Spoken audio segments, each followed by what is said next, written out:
तमिलनाडु में बीजेपी के सबसे बड़े पोस्टर बॉय अन्नामलाई ने बीजेपी क्यों छोड़ी? अगर ये सवाल आपके जहन में आ रहा है तो ये सवाल गलत है। असली सवाल तो ये होना चाहिए कि जिस आदमी को बीजेपी ने तमिलनाडु में बीजेपी से बड़ा कर दिया, जिस आदमी ने 168 दिन पैदल चलकर पूरा तमिलनाडु नापा, जो प्रधानमंत्री नरेंद्र मोदी से हाईली इंस्पायर होकर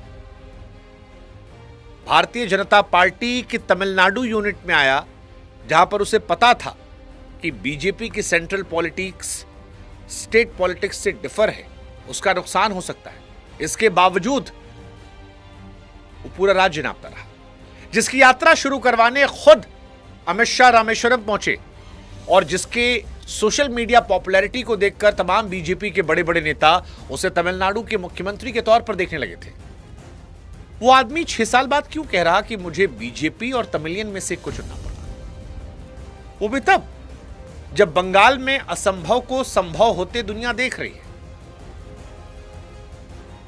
क्या अन्नामलाई को यह समझ में आ गया कि बीजेपी की छत के नीचे वो तमिलनाडु में बड़े नहीं हो सकते?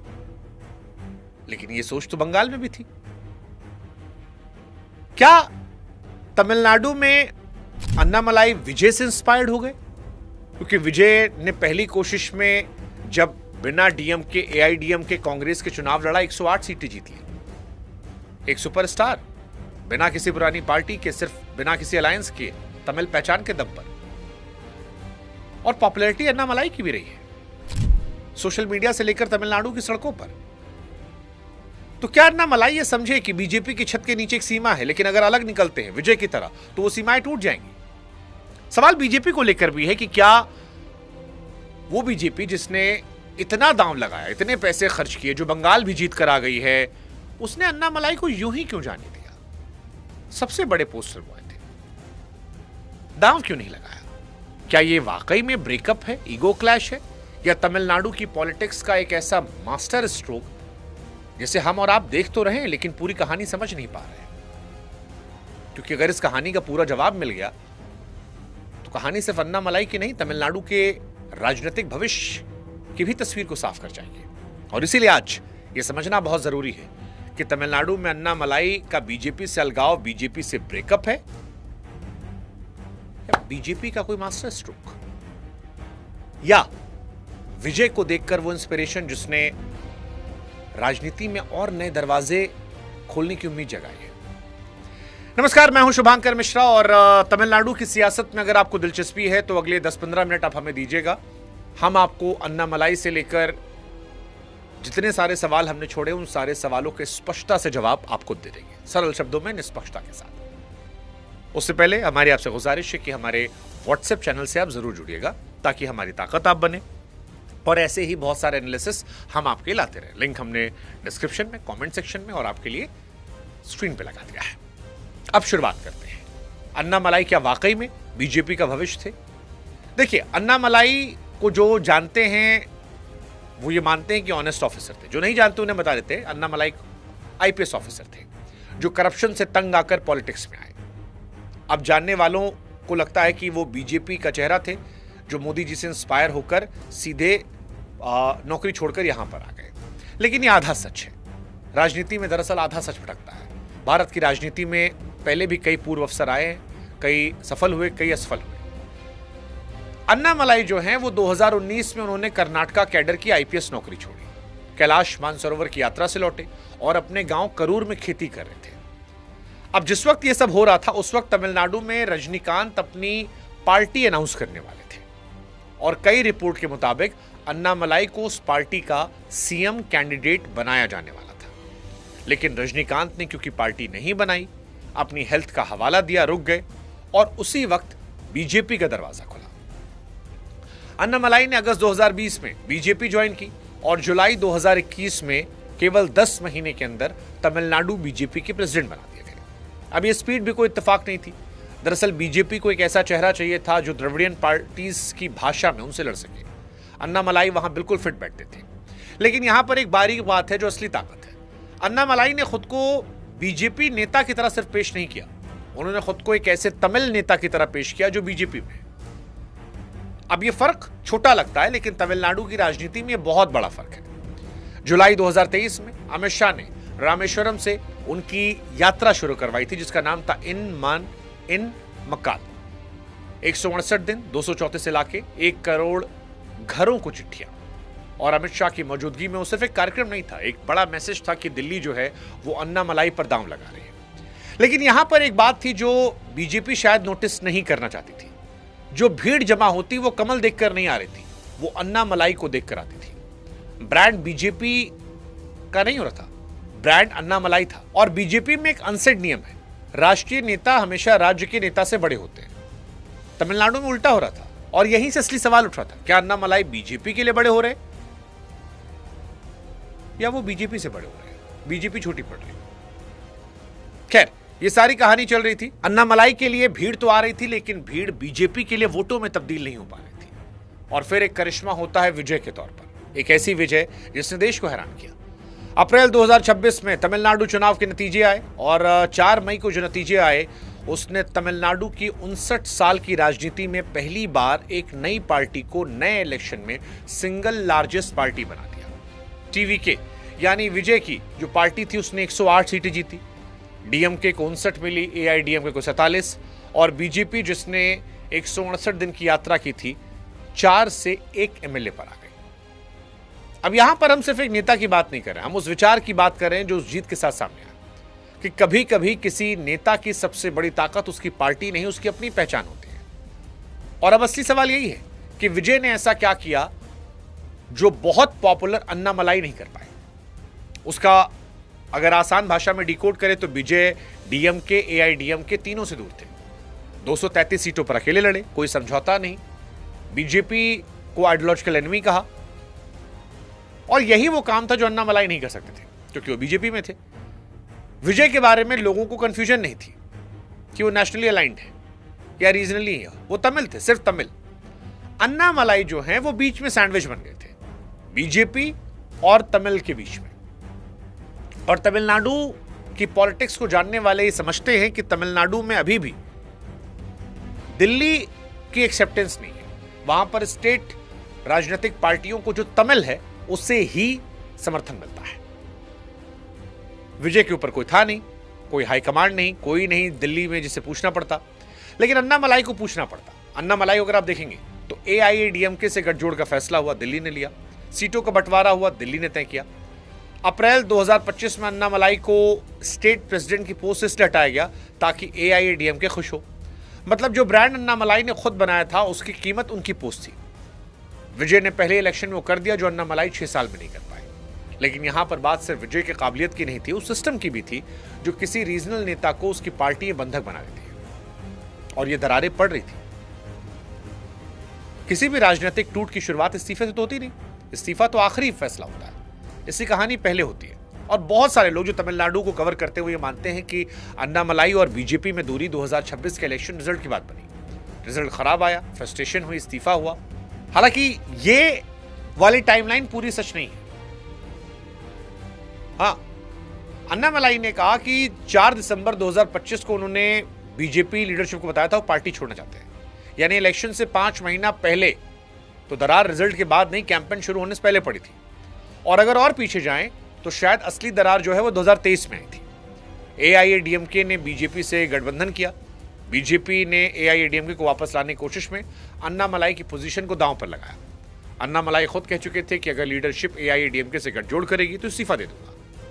लीडरशिप ने गठजोड़ किया, अन्ना मलाई इस्तीफा नहीं दे पाए। ये उनके लिए पहला सार्वजनिक झटका था, क्योंकि तमिलनाडु में गठबंधन सिर्फ सीट का थोड़ी होता है, वो तय करता है कि ताकत किसके हाथ में है।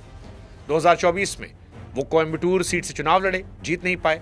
फरवरी 2026 में 6 इलाकों के इलेक्शन के इंचार्ज की जिम्मेदारी छोड़ दी। ऑफिशियल कारण जो था पिता की बीमारी दी। लेकिन जानने वाले जानते हैं कि इस वक्त एआईएडीएमके के साथ सीट बंटवारे की बात फाइनल हो रही थी। अप्रैल 2025 में स्टेट प्रेसिडेंट की पोस्ट छोड़ी, दिसंबर 2025 में पार्टी को नोटिस दिया। और इस पूरी टाइमलाइन में जो एक और चीज थी वो थी विजय की टीवीके का मोमेंटम बढ़ रहा था। विजय लगातार तमिल पहचान की बात कर रहे थे, अन्ना मलाई वही बीजेपी के अंदर सैंडविच बनकर थे, बीजेपी के अंदर एक सीमाएं थी। विजय ने 3 लैंग्वेज पॉलिसी का भी विरोध किया खुलकर, अन्ना मलाई ने भी किया, लेकिन क्योंकि अन्नामलाई बीजेपी में थे और बीजेपी केंद्र सरकार उस पॉलिसी को सपोर्ट कर रही थी, तो एक विरोधाभास दिख रहा था, जिससे शायद जनता भी कंफ्यूज रही। दिसंबर 2025 का फैसला प्योरली इलेक्शन रिजल्ट की वजह से नहीं था। यह वो पल था जब अन्नामलाई को साफ दिखा कि बीजेपी के अंदर रहते वो तमिलनाडु में आगे बढ़ नहीं सकते। ये कहानी अन्नामलाई वर्सेस विपक्ष की नहीं रही, अन्नामलाई वर्सेस बीजेपी की हो गई थी। अब सवाल कि बीजेपी ने फिर उन्हें इलेक्शन तक क्यों रोका? दिल्ली में अमित शाह, नितिन नवीन, बीएल संतोष से क्या बात हुई जो उन्हें रोका गया या उन्हें जाने दिया गया? क्योंकि दो थ्योरीज आ रही है, एक मन मर गया चले गए, दूसरी थ्योरी आ रही है ये बीजेपी का नया मास्टर स्ट्रोक हो सकता है। देखिए, किसी भी कहानी में एक ऐसा अध्याय होता है जिसके बारे में चर्चा बहुत होती है, जानकारी कम होती है। अन्नामलाई कहानी में भी दिल्ली की बैठ के जून 2026 में बीजेपी ने उनका इस्तीफा फॉर्मली एक्सेप्ट किया। सब कुछ ऑफिशियल स्मूथ था, लेकिन जो चीज स्मूथ नहीं दिख रही थी वो थी पीछे की बात। अन्नामलाई ने अमित शाह, नितिन नवीन और बीएल संतोष से मीटिंग की इस्तीफा फाइनल होने से पहले। हालांकि अन्नामलाई किनारे कर दिए गए थे, ये कहानी सोशल मीडिया पर दोहराई गई, लेकिन यहां पर एक सवाल पूछना जरूरी है। अगर पार्टी सचमुच उन्हें अलग करना चाहती तो फिर इतने लंबे समय तक बातचीत क्यों चलती? और अगर अन्नामलाई हर हाल में जाना चाहते थे तो वो लगातार बैठक क्यों कर रहे थे? आरएसएस तक कोशिश करने के बाद भी रेजिस्टेंस इतना कम क्यों था? इस्तीफा इतनी स्मूथली क्यों एक्सेप्ट हुआ? शायद जवाब इसका है 2026 का रिजल्ट। 4 में से एक एमएलए, पहले 4 थे, अब 1 हो गए। विजय की टीवी के सरकार बना रही थी, डीएम के अपोजिशन में थी, एआईएडीएमके कमजोर हो गई थी, बीजेपी के पास अपना 1 एमएलए था। टीवी के गवर्नमेंट के सामने बीजेपी को एक विकल्प चाहिए जो बीजेपी नहीं बन सकती, क्योंकि बीजेपी सेंट्रल में जो पॉलिसीज बनाती है वो तमिलनाडु में अलग हो जाती है। और यहीं से वो सवाल उठता है कि क्या बीजेपी ने अन्नामलाई को एक इंडिपेंडेंट रीजनल फोर्स बनने की अनसेट इजाजत दे दी? वो ताकत बनने की जो बीजेपी चाहकर भी डीएमके, टीवीके के सामने नहीं बन सकती? और क्या अन्नामलाई टीवीके के सामने तमिल पहचान लेकर वो राजनीति करेंगे जो बीजेपी नहीं कर सकती, उसी पिच पर जिस पर विजय कर रहे थे? यह थ्योरी इसलिए भी स्ट्रांग है क्योंकि अन्नामलाई ने पार्टी छोड़ते वक्त मोदी की तारीफ की, बीजेपी को ज्यादा नहीं कोसा और बताया कि बीजेपी ने रिक्वेस्ट की थी कि इलेक्शन तक रुक जाओ, कैंपेन करो। उन्होंने बात मानी, उसके बाद कहा जाना हो तो जाओ। राजनीति को अक्सर शतरंज कहते हैं, लेकिन यहां सबसे बड़ी बात यह नहीं थी कि दो लोग एक दूसरे के खिलाफ थे। बात यह थी कि दो लोग अलग मंजिल की तरफ जा रहे थे और दोनों को पता था क्या यह राजनीतिक हार थी या ऐसा फैसला जिसका असर शायद कई साल बाद दिखाई पड़ेगा। और इसका जवाब शायद अन्नामलाई की नई पार्टी के नाम में है, जिसका नाम है वी द लीडर्स। अन्नामलाई ने अनाउंस किया वी द लीडर्स, एक पीपल मूवमेंट्स जो पॉलिटिकल पार्टी बनेगी, 2031 में तमिलनाडु का चुनाव लड़ेगी। अगर उद्देश्य सिर्फ विरोध करना था तो फिर पॉलिटिक्स से दूर रहकर होता, लेकिन उन्हें पॉलिटिक्स करनी थी। कहानी अभी शुरू हो रही है। टीवी के 2022 में लॉन्च हुई थी, 4 साल में 108 सीटें जीती। अन्नामलाई 2031 टारगेट कर रहे हैं, यानी उनके पास 5 साल है। लेकिन दोनों के मॉडल में जमीन आसमान का फर्क है। विजय का मॉडल था फ्रेश स्टार्ट, कोई पुराना बोझ नहीं, कोई गठजोड़ नहीं, सिर्फ तमिल पहचान। बीजेपी, डीएमके, एआईएडीएमके सबको रिजेक्ट किया, इसलिए टीवी के काम किया और तमिलनाडु में 59 साल बाद कोई ऐसी सरकार आई। अन्नामलाई का मॉडल जो है वी द लीडर्स, वो कहती है कि पर्सनालिटी पॉलिटिक्स नहीं करेंगे, फैमिली पॉलिटिक्स नहीं करेंगे, गवर्नेंस से फोकस करेंगे। लेकिन एक कॉन्ट्रडिक्शन है, अन्नामलाई की पूरी आइडेंटिटी जो है वो पर्सनालिटी की आइडेंटिटी है। बीजेपी में उनका राइज उनकी पर्सनल ब्रांडिंग की वजह से था, तो बिना पर्सनालिटी के पॉलिटिक्स और अन्नामलाई ब्रांड ये साथ कैसे चलेगा? दूसरा सवाल बहुत जरूरी है। विजय ने बीजेपी को आइडियोलॉजिकल दुश्मन कहा, अन्नामलाई ने पार्टी छोड़ते वक्त मोदी की तारीफ की, तो तमिलनाडु का वो वोटर जो एंटी बीजेपी है और जो तमिलनाडु में बहुमत में है, वो अन्नामलाई पर कितना भरोसा करेगा? हालांकि यहां एक स्पेस है जो विजय ने खाली छोड़ा है। टीवी के एंटी बीजेपी है, तो जो वोटर बीजेपी की सोच जुड़ते हैं लेकिन तमिल पहचान भी चाहते हैं, उनके लिए अन्नामलाई के अच्छे विकल्प हो सकते हैं। ये एक छोटा लेकिन जरूरी वोट बेस है। 108 सीटें जीतने के लिए काफी नहीं है, लेकिन तमिलनाडु की राजनीति में बैलेंस बदलने के लिए काफी हो सकता है। और दूसरी बड़ी बात, इस पूरी कहानी की चाबी 2019 में आईपीएस छोड़ने के बाद अन्नामलाई ने जो एनजीओ बनाया था वी द लीडर फाउंडेशन, 2026 में पॉलिटिकल मूवमेंट है वी द लीडर्स, यानी नाम बीजेपी ज्वाइन करने से पहले था। तो क्या अन्ना मलाई के लिए बीजेपी जरिया थी कि वहां दिख गए, नाम बना लिया, नेटवर्क बना लिया, रीच हो गई और अब इसका इस्तेमाल करेंगे? देखिए, शुरुआत में हमने 3 सवाल आपसे पूछे थे। अन्ना मलाई का बीजेपी से अलग होना ब्रेकअप है, ईगो क्लैश है, या अन्ना मलाई का शानदार क्लेवर गेम है, या फिर बीजेपी का मास्टर स्ट्रोक? ये 3 सवाल बहुत बहुत इंपॉर्टेंट थे। अब हर कड़ी को जोड़कर जवाब देते हैं। 2019 में अन्ना मलाई आईपीएस छोड़ते हैं, वी द लीडर फाउंडेशन बनाते हैं, 20 से बीजेपी ज्वाइन करते हैं, 21 में स्टेट प्रेसिडेंट बनते हैं, 23-24 में 168 दिन पैदल चलकर तमिलनाडु में ब्रांड बनाते हैं, 25 में AIADMK की वजह से पोस्ट जाती है, दिसंबर 2025 में पार्टी को नोटिस देते हैं, इलेक्शन तक रुकते हैं, कैंपेनिंग करते हैं और 26 जून में अपनी पार्टी बना लेते हैं। नाम वही 2019 में था। तो क्या यह ब्रेकअप था? जवाब है नहीं। ब्रेकअप तब होता है जब दोनों तरफ से दर्द हो। यहां दोनों तरफ कैलकुलेशन थी। क्या यह ईगो क्लैश था? नहीं। ईगो क्लैश में नेता पार्टी कोस कर जाते हैं। अन्ना मलाई मोदी की तारीफ करके गए। क्या यह क्लेवर गेम था? हाँ। सवाल किसका, अन्ना मलाई का या बीजेपी का? जवाब शायद दोनों का है। अन्ना मलाई को आजादी मिल गई और एक तैयार वोटर बेस। बीजेपी को एक ऐसा हमदर्द मिला जो कहने को अलग है लेकिन आइडियोलॉजिकली पास है, और विजय को मिला एक असली अपोनेंट। हाँ, अब ये मिसअंडरस्टैंडिंग इसलिए दिन चली क्योंकि जून 2026 लोग देखे थे, 19 नहीं देखा। जिस दिन वी द लीडर फाउंडेशन बनी उसी दिन ये कहानी शुरू हो गई थी। शायद बीजेपी की स्कूल थी जहां से जमीन मिली, पहचान मिली, नेटवर्क मिला, और विजय वो प्रूफ जो बताता है स्कूल छोड़ने के बाद भी जीता जा सकता है। 2031 में अन्ना मलाई शायद जब चुनाव में उतरेंगे तो सामने टीवी के सरकार भी होगी, और तभी असली इम्तिहान होगा। क्योंकि तमिलनाडु का इतिहास एक ही बात कहता है कि जो तीसरी ताकत बन गया वो या तो जीत गई या हमेशा के लिए गायब हो गई। विजय ने जीत कर दिखाया। जो दिख रहा है शायद वो अंत नहीं, और अगर इस पूरी कहानी का जवाब मिल गया तो फिर अन्ना मलाई का फैसला तमिलनाडु की अगली सरकार भी समझा देगा। फिलहाल आपको क्या लगता है?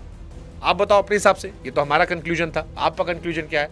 ये मास्टर स्ट्रोक है, ईगो क्लैश है, अन्ना मलाई की होशियारी है, बीजेपी की होशियारी है, या वक्त की नजाकत समझते हुए? और क्या अन्ना मलाई का असर होगा इंडिपेंडेंट होकर? What's your take? Let us no.